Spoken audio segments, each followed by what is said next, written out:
So guys, Marvel studios Avengers doomsday and Spiderman 4 की filming जल्द ही start करने वाला है। प्रोडक्शनलिस्ट.com के अकॉर्डिंग जनवरी 2025 एंड अप्रैल 2025 में इन दोनों ही मूवीज की फिल्मिंग स्टार्ट हो जाएगी। एंड ऑब्वियसली टॉम हॉलैंड का स्पाइडरमैन 4 का मेन लीड होने वाला है, लेकिन एवेंजर्स डूम्सडे में भी उसका एक बहुत ही इंपॉर्टेंट रोल होगा। ऐसा इसलिए क्योंकि डॉक्टर डूम इस मूवी का मेन विलन होने वाला है, तो ये चीज परफेक्ट सेंस बनाती है। क्योंकि डॉक्टर डूम को यहाँ पर रॉबर्ट डाउनी जूनियर प्ले करने वाले हैं, तो ये स्पाइडरमैन के लिए ऑब्वियसली एक बहुत ही बड़ा मोमेंट होने वाला है। हालांकि रूसो ब्रदर्स एंड आरडीजे और कुछ इनसाइडर्स के अकॉर्डिंग आरडीजे का doctor Doom Victor von Doom होने वाला है, मतलब ये टोनी स्टार्क का वेरिएंट नहीं होगा। लेकिन मैं अब भी इस चीज को लेकर श्योर नहीं हूँ, बिकॉज यहाँ पर आरडीजे को as a doctor Doom cast किए जाने का क्या मतलब है अगर वो टोनी स्टार्क का वेरिएंट प्ले नहीं करने वाला। बट कुछ इनसाइडर्स के अकॉर्डिंग हमें यहाँ पर स्पाइडरमैन और डॉक्टर डूम के बीच बहुत बड़ा कनेक्शन देखने को मिलने वाला है। मतलब भले ही यहाँ पर डूम टोनी स्टार्क का कोई वेरिएंट नहीं है, लेकिन फिर भी वो इस चीज को जरूर मेंशन करेंगे कि डॉक्टर डूम टोनी स्टार्क की तरह दिखता है। नाउ ये मल्टीवर्स है और मल्टीवर्स में लिटरली हर एक चीज पॉसिबल है। Infinite universes and infinite character variations के साथ ये पॉसिबल है कि बेसिकली यहाँ पर एक स्पिरिट टोनी स्टार्क की फिजिकल बॉडी में बॉर्न होती है, लेकिन डिफरेंट सर्कमस्टांसेस में। तो वो टोनी स्टार्क की तरह दिख सकता है, लेकिन वो विक्टर वॉन डूम है जिसका बर्थ प्लेस होगा लैटवेरिया और उसका पूरा बैकग्राउंड यहाँ पर विक्टर वॉन डूम का ही होगा।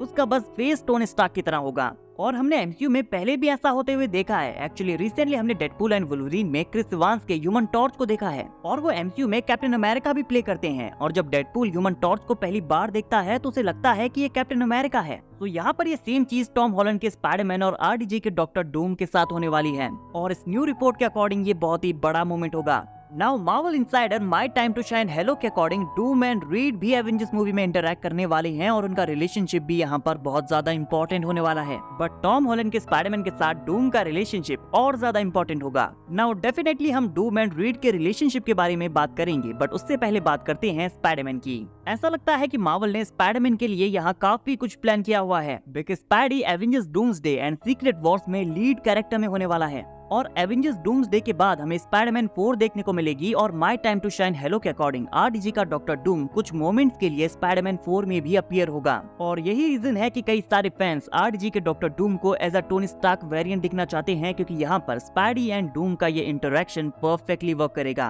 बट जैसा कि मैंने कहा कि ये विक्टर वॉन डूम होने पर भी वर्क करेगा, बिकॉज डूम यहाँ टोनी स्टार्क की तरह दिखता है, और ये चीज टॉम हॉलैंड के स्पाइडरमैन के लिए बहुत ज्यादा इमोशनल होने वाली है। और जब बात आएगी बैटल में डूम को हराने की, तो ये फैक्टर बैटल में एक कम्प्लीटली न्यू लेयर ऐड करने वाला है। और ये एवेंजर्स का डूम के हाथों हारने का एक रीजन हो सकता है, बिकॉज डूम यहाँ पर टोनी स्टार्क की तरह दिखता है, और ये मूवी का एक ऐसा इमोशनल पार्ट होने वाला है जो हमने पहले कभी नहीं देखा है। Guys just think about it, Tom Holland का स्पाइडरमैन डॉक्टर डूम से फाइट करने का ट्राई कर रहा है, जो कि लिटरली उसके mentor father figure Tony Stark की तरह दिखता है। और ये चीज पीटर के लिए बहुत ज्यादा टफ होने वाली है। और सिर्फ पीटर ही नहीं, Bruce Banner, Hawkeye, Sam Wilson, Thor, Ant Man के लिए यहाँ पर कैसा एक्सपीरियंस होगा। एंड आई नो काफी सारे लोगों का कहना है कि क्या होगा अगर वो हर टाइम पर अपना डूम मास्क पहनकर फाइट करेगा। तो वेल गाइस, मुझे लगता है कि वो आरडीजी को इसलिए वापस नहीं लाए हैं कि वो हर टाइम पर उसे मास्क के पीछे रहकर एक्ट करवाएं। वो डेफिनेटली यहाँ पर डूम का फेस दिखाएंगे, एंड इनफैक्ट यहाँ पर मास्क से ज्यादा हमें डूम का फेस यहाँ देखने को मिल सकता है।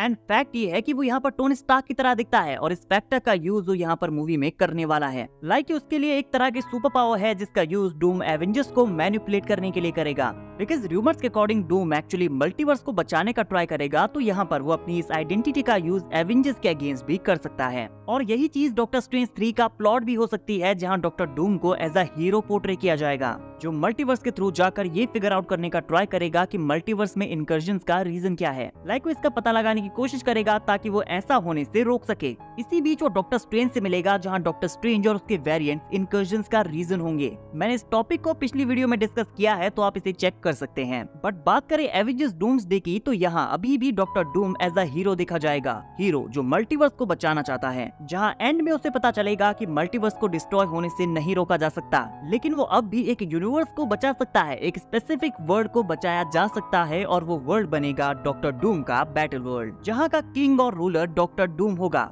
और हो सकता है कि हमें डूम्सडे में उसका ये स्विच देखने को मिले, जहां हम उसे अच्छा बनने की कोशिश करते हुए देखेंगे, जो स्पाइडरमैन एंड दी एवेंजर्स को मैनिपुलेट करने की कोशिश करेगा। और एवेंजर्स को लगेगा कि ये मल्टीवर्स को बचाना चाहता है, बट देन उसे ये रियलाइज होगा कि उन्हें मल्टीवर्स को डिस्ट्रॉय होने देना होगा और इसे बचाने का कोई रास्ता नहीं है। बट हम सर्वाइवल के लिए यहाँ पर कई सारे यूनिवर्सेस का एक पार्ट सेव कर सकते हैं और ये वो मोमेंट होगा जहाँ पर सारे एवेंजर्स उसके अगेंस्ट हो जाएंगे। और अगर डॉक्टर डूम यहाँ पर ऐसा करता है, लाइक वो पहले एवेंजर्स के साथ एज अ टीम काम करेगा, देन उनके अगेंस्ट हो जाएगा, तो एवेंजर्स के लिए उसे हराना और ज्यादा हार्ड हो सकता है। बिकॉज वो ओनली टोनी स्टार्क की तरह दिखता नहीं है, बल्कि एवेंजर्स के साथ क्रिएट हुआ उसका बॉन्ड इस फाइट को और ज्यादा इमोशनल कर देगा। जहां पहले तो वो उनके साथ होता है, बट एट द एंड वो उन्हें बिट्रे करता है एंड उसके बाद उनके बीच फाइट हो जाती है, जिसे हम मल्टीवर्सल बैटल कहेंगे।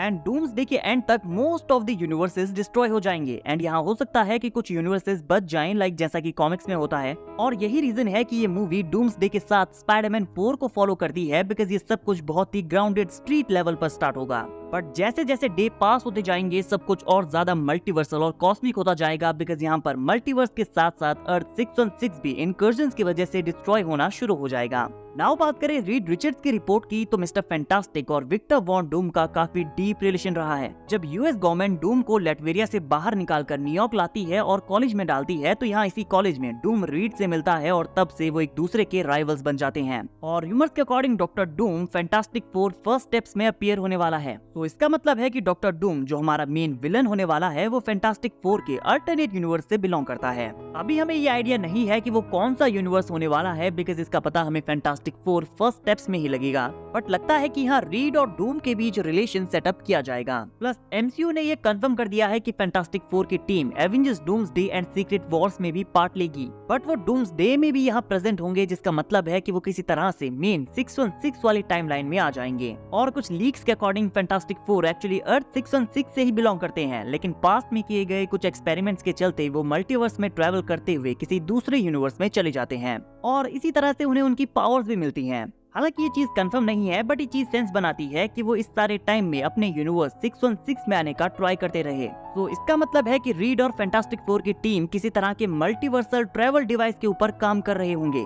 एंड आई बिलीव कि हो सकता है कि अगर वो इस डिवाइस को बनाते हैं तो डूम इसे फाइंड आउट कर लेगा और हो सकता है कि यहाँ पर डूम इसी डिवाइस की हेल्प से मल्टीवर्स में ट्रैवल करेगा। और कॉमिक्स में डूम टाइम के थ्रू भी ट्रैवल कर सकता है, बिकॉज कॉलेज में दोनों रीड एंड डूम एक दूसरे की बातों से एग्री करते हैं कि वो टाइम को कैसे देखते हैं। बुक्स ऑफ डूम कॉमिक्स में हम देखते हैं कि विक्टर कॉलेज में अपने प्रोफेसर से कहता है कि टाइम को लेकर मेरा एक अलग नजरिया है, और रीड यहाँ पर उसकी बातों से एग्री भी करता है। एंड ये इस चीज को भी पॉइंट आउट करता है कि मार्वल ने कैंग के प्लेस पर डूम को क्यों चूज किया है, बिकॉज उन दोनों ने ही time travel and multiversal travel को फिगर आउट किया है। लेकिन डॉक्टर डूम यहाँ पर अल्टीमेट विलन है, बिकॉज कैंग भले ही टाइम ट्रेवल और मल्टीवर्सल ट्रेवल की एबिलिटीज रखता है, बट वो ओनली ह्यूमन है। और विक्टर वॉन डूम भी ह्यूमन है, लेकिन वो सॉर्सरी भी जानता है। वो मार्वल के one of the best magic users में से एक है। इनफैक्ट कॉमिक्स में वो एक बार सॉर्सरर सुप्रीम भी बनता है। तो एमसीयू में रीड एंड डूम का रिलेशनशिप थोड़ा सा कॉम्प्लिकेटेड हो सकता है, बट ये स्टोरी के लिए बहुत ज्यादा इंपॉर्टेंट होने वाला है। और मार्वल इस फैक्ट को इग्नोर भी नहीं कर सकता कि रीड और डूम कॉमिक्स में बहुत ज्यादा कनेक्टेड कैरेक्टर्स हैं। सो गाइस, हमें आने वाली मूवीज में Doom and Spiderman plus Doom and read के बीच की स्टोरीज भी देखने को मिलने वाली हैं।